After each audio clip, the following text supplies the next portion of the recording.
कौन गलती के, बोलो ये सनम कौन गलती के हमरा के सजा दे तारू। हम घुट घुट के जियो तानी तू छुट के मजा लिए तारू। हम घुट घुट के जियो तानी तू छुट के मजा ले तारू।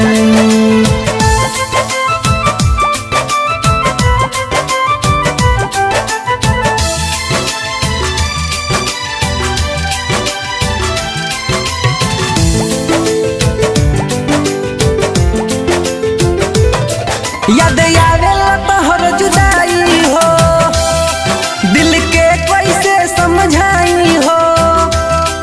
सपना माटी के गइलू दिलवा पर छुरी चलाई हो।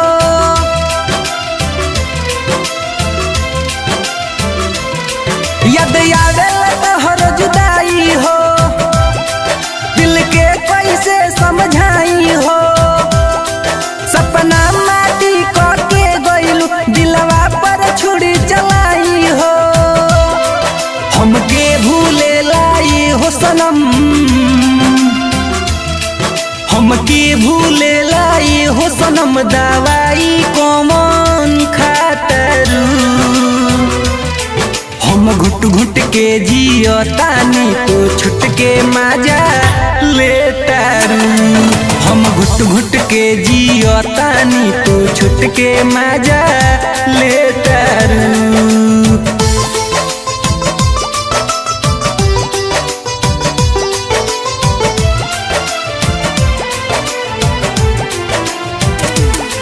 राइटर उपेंद्र बादल हो, लोगवा कहेला पागल हो।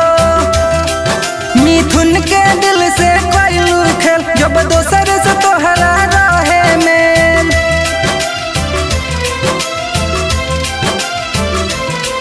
राइटर उपेंद्र बादल हो, लोगवा कहेला पागल हो।